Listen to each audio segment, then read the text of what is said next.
Hello dear students, I am doctor Prachi. आज हम गट brain access पढ़ेंगे आपके एग्जाम पॉइंट ऑफ व्यू से। So let's start with the enteric nervous system. If you look at it, gut brain axis is often presented as a modern discovery. Okay, so it also consists of central nervous system or autonomic nervous system and your enteric nervous system. What is gut brain axis? First thing is its definition. So it is actually a multi-dimensional or specially two-way communication network between your brain, your gut, the enteric nervous system, the autonomic nervous system, the hormones present, and all the microbiota. So microbiota basically are the signaling metabolites. And over here, if you can see all these structures, so together it is neural and hormonal plus immune system communication. So this axis, it proves that digestion and mind, they are inseparable. मतलब दोनों का आपस में एक ऐसा रिश्ता है जो कि एक दूसरे के साथ ही काम करता है. जो गट है वो ब्रेन के सबऑर्डिनेट नहीं है, सेमी ऑटोनॉमस है, मगर उसके साथ साथ ही काम करता है एंटेरिक नर्वस सिस्टम. अब बात करेंगे एंटेरिक नर्वस सिस्टम क्या होता है. इसको हम सेकंड ब्रेन भी कहते हैं. और एंटेरिक नर्वस सिस्टम बेसिकली कुछ चीज़ों से मिल करके बना है. उसमें सबसे पहले आता है, जहाँ पर भी एंटेरिक नर्वस सिस्टम है उसको ईएनएस के रूप में यहाँ पर हमने दिखाया है. तो ये बेसिकली एक न्यूरॉन्स का नेटवर्क है. और ये सारा नेटवर्क कहाँ पर है? इंटेस्टीन में या गट की वॉल में. तो इसमें बहुत सारे न्यूरॉन्स होते हैं, लगभग 100 million neurons are there. And they can also function independently मतलब without the brain in getting involve in to it. And they control digestion locally. So enteric nervous system actually क्या है? ये लोकली डाइजेशन को control कर सकता है. हम इसको थोड़ा और अच्छे से समझते हैं. ये लोकली डाइजेशन को कंट्रोल कर सकता है. एंटेरिक प्लेक्सिसेस होते हैं. 2 प्लेक्सिसेस होते हैं बेसिक. एक होता है माइएंटेरिक प्लेक्सिस, जिसको कि ऑर्बैक्स प्लेक्सिस भी कहा जाता है. और दूसरा है sub mucosal plexus, also known by the name of Meissner's plexus. तो जो ऑर्बैक्स प्लेक्सिस है या माइएंटेरिक प्लेक्सिस है, जैसा कि नाम बता रहा है myenteric, it means some muscles are involve. So here it is situated these 4 layers of intestine. Outermost serosa, then comes muscularis, then below the muscularis is submucosa, and then finally is mucosa. So these 4 layers, when we come to muscularis layer, it has 2 layers. One is the longitudinal muscle layer, and then we also have circular muscle layer. So myenteric plexus is actually present in between these 2 muscle layers, that is outermost longitudinal muscle and inner circular muscle layer. यहाँ पर होता है ऑर्बैक्स plexus या माइएंटेरिक plexus. जो दूसरा वाला है that is Meissner's plexus, the sub mucosal plexus. तो म्यूकोसा के नीचे, इसका तो नाम ही है sub mucosal, just below the mucosa in the sub mucosa. So if you can see I have made it here. Meissner's plexus is situated here. And अब बात करते हैं ये दोनों काम क्या करते हैं. देखिए, जो माइएंटेरिक प्लेक्सस है बेसिकली मसल्स हैं. इसका मतलब मसल्स का काम क्या होता है? वो सारे मूवमेंट्स को कंट्रोल करते हैं ना. तो जो ये वाली प्लेक्सस हैं, this network, the whole nerves का जो नेटवर्क है, it controls motility and moving to the structural और the submucosal one. So this submucosal it regulates the secretions and all the local जितना भी सिक्रीशन है, चाहे वो ब्लड का फ्लो है, हार्मोन्स हैं, हर चीज़ जो भी इन्वॉल्व होगी डाइजेशन को रिलेटेड, एंजाइम्स हैं, everything will be controlled by submucosal plexus. If you can see, I have tried to show you in this diagram कि layers के बीच में किस तरह से plexus present होते हैं. तो ये एक्चुअली नेटवर्क है न्यूरॉन्स का और कुछ नहीं है. तो आपने देखा मस्कुलरिस लेयर जो है लॉन्गिट्यूडनल और सर्कुलर, इनके बीच में प्रेजेंट है आपका माइएंटेरिक प्लेक्सस. और जो दूसरा वाला है मीजनस प्लेक्सस, वो सब म्यूकोसा में प्रेजेंट है. काम क्या होता है कि when we say gut brain axis, it means कि गट और ब्रेन इन दोनों के बीच कोई कम्युनिकेशन हो रहा होगा. तो हम अब बात देखते हैं कि ये कम्युनिकेशन क्या है और इसको हम किस तरह से समझ सकते हैं. See, there is one 10th nerve which is called the vagus nerve, we all know. And also अगर आपने इम्यून सिस्टम अब तक पढ़ ही लिया होगा, otherwise again I have a video on immune system also. If you want, you can go through that to revise it. So cytokines are present, and of course all the microbiota or the flora which is present in the intestine, which we call as microbial metabolites here. All these actually communicate, and the gut actually does not digest food. It also not only digests food, it also is understanding many other things like your emotions, your stress factor, in which environment you are. Everything is related, and everything is actually affecting the digestion. Stress and digestion in Ayurveda is a very very simple thing. आप सबने वात पढ़ी है, आपने अग्नि पढ़ ली है, ठीक है। तो वात जो होती है ना, उसमें से सबसे जो मेन अग्नि के पास रहने वाली कौन सी वायु है? समान वायु। समानो अग्नि समीपस्था कोष्ठे चरति सर्वतः। इफ यू रिमेंबर, अन्नम ग्रहणति पचति विवेचति मुंचति। सो समान वायु is something which is very much regulatory. तो कोर रेगुलेशन किसका है? समान वायु का। इसके बाद बाकी चीज़ें भी हैं, जैसे प्राणवायु, बिकॉज प्राणवायु क्या करती है? आपका जो अनाज, जो भी आप फूड खाते हो, उसको अंदर की ओर भेजती है। पेरिस्टालिसिस के डायरेक्शन में फूड आगे बढ़ता है। सो प्राणवायु actually works there.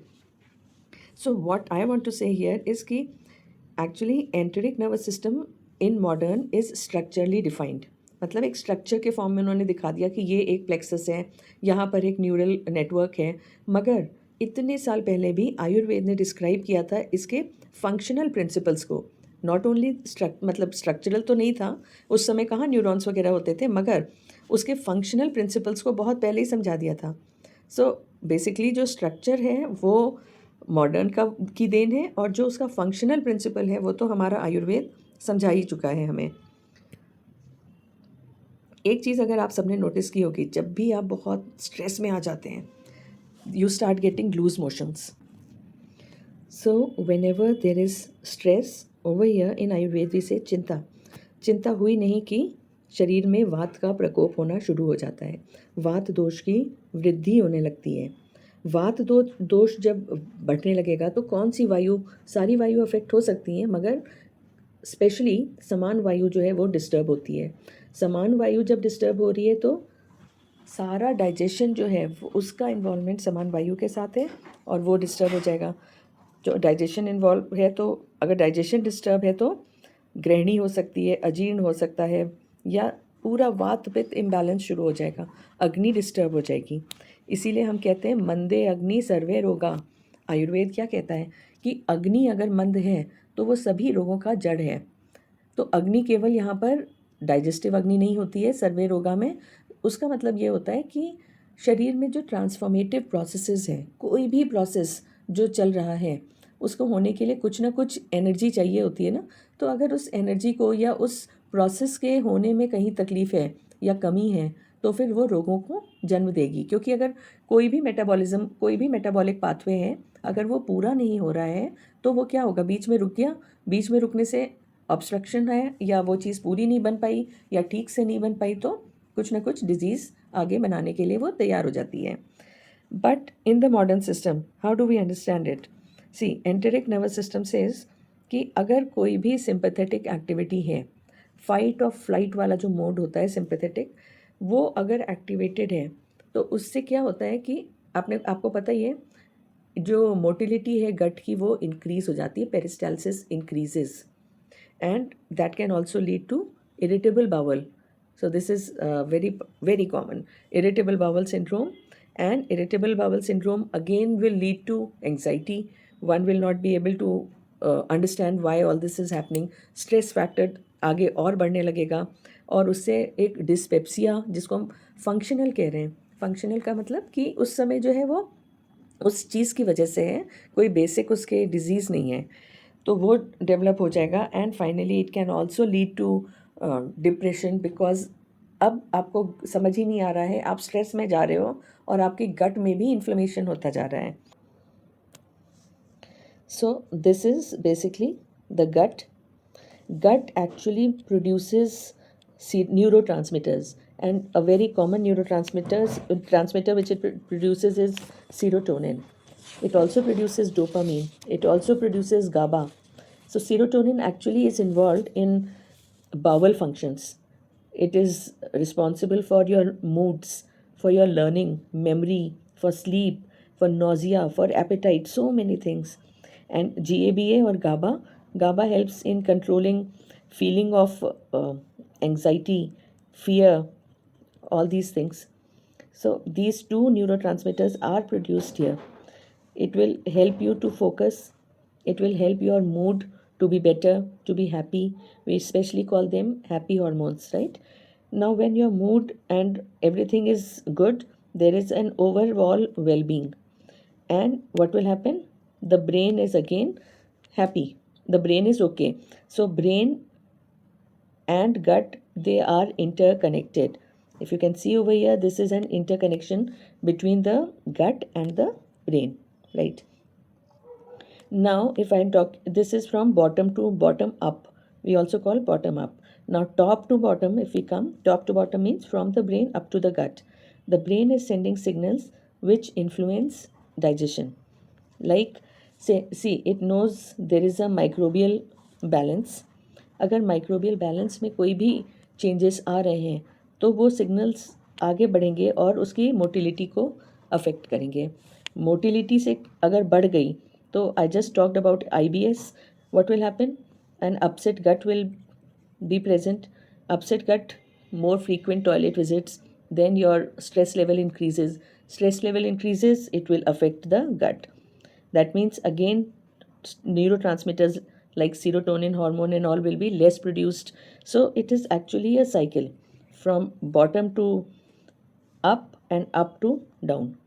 This is a kind of cycle. One more thing I wanted to make clear here is if enteric nervous system controls local digestion, as we just talked, Saman Vayu governs functional intelligence of digestion, which Ayurveda claims, right? So, modern view is about ENS, that is enteric nervous system. There are two plexuses, myenteric and mesenteric, and Saman Vayu.